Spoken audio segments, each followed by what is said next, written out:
This is episode 1205 of the Daily Meditation Podcast. I'm Mary Meckley, and I welcome you to day 3 of the series we're exploring this week. We are exploring the theme of truthfulness, something that is stressing many people out these days because we're not really sure what is true. We're in a global pandemic and we're trying to make decisions about our lives and our future, yet we have no idea what to think about the pandemic, when it might end, if we should be taking a vaccine. We're not sure about the politics these days either. There's so much happening all at once.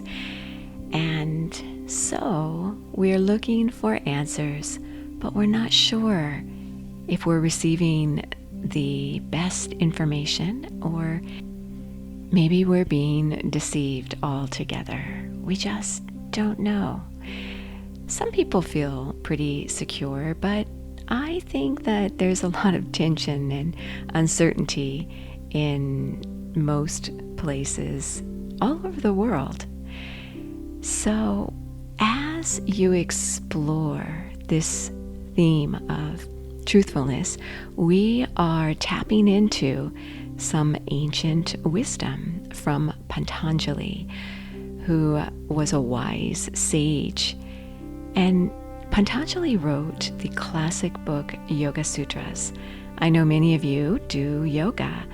This book was written to raise your consciousness as you do yoga. Yoga represents union, unity.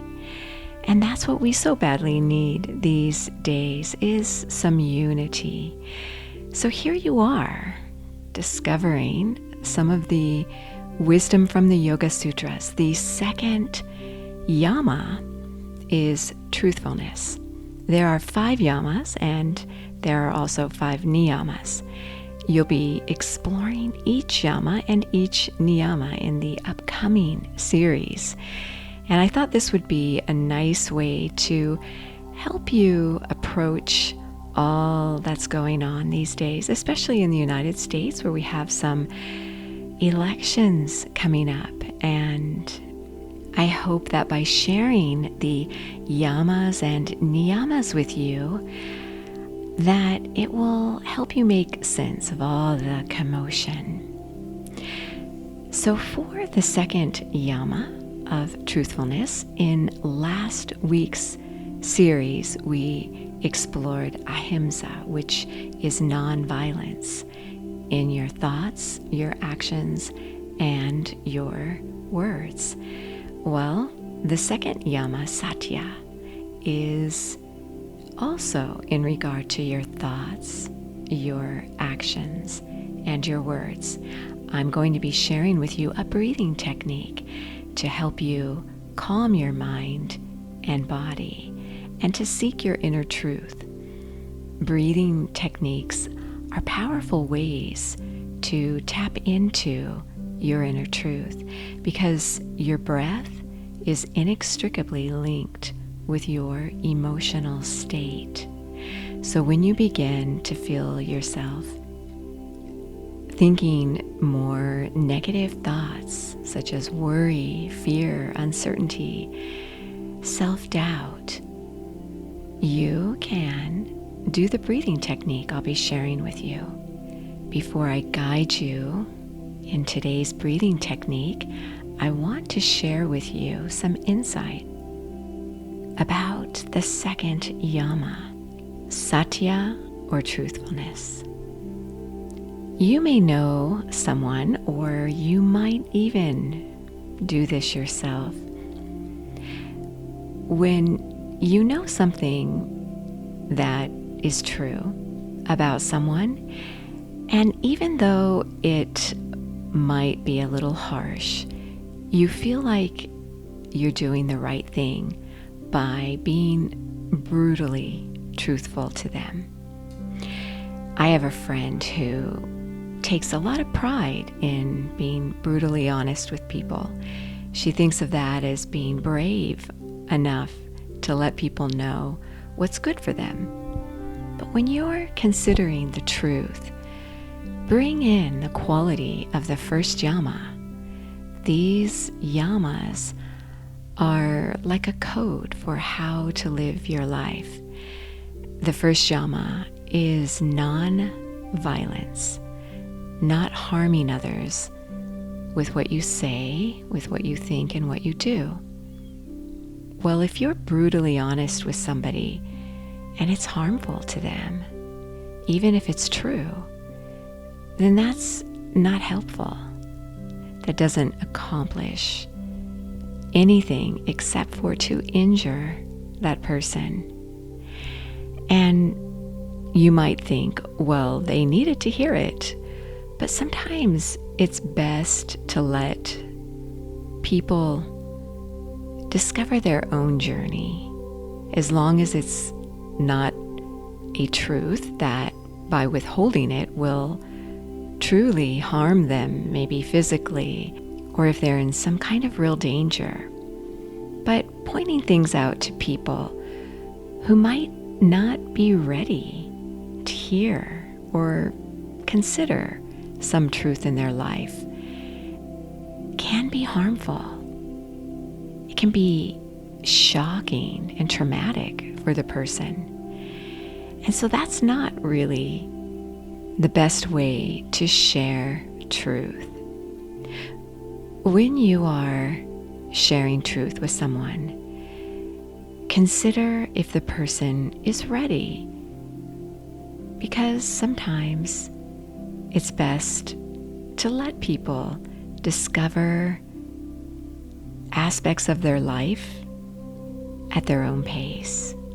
I remember growing up and getting really excited about doing something, and so I would tell my parents, I'm going to do this, and they would get really excited with me and support me, but they knew that it wasn't really going to work out. But they let me discover that on my own. And looking back, I really admire them for allowing me that grace to discover my path on my own without revealing the truth that it wouldn't ultimately work out. But it wouldn't cause me any harm, that I would learn some lessons along the way, and I did. So as you settle yourself down and get ready to meditate today, think about your inner truth. Maybe what are some truths that are hard for you to face right now? You don't need to solve this right away. You can allow yourself to accept things at your own pace. So with your spine nice and straight and your eyes closed and gently uplifted, this helps to keep your thoughts uplifted. Bring to mind something about which you're uncertain, something that causes you anxiety. And know that you don't have to have all the answers right now. That you can allow yourself to evolve with this process of gaining clarity about maybe what's happening in your world right now, where you live, where you are, and just allowing yourself to open up to a new experience, a new truth. And as you inhale through your nose, inhale a nice even breath to calm your thoughts. Feel your body begin to relax your mind begin to rest, that you don't have to have all the answers. It's okay to have uncertainty in your life. As you exhale, listen to your truth, how you're truly feeling right now, and honor that truth. That is what is real right now.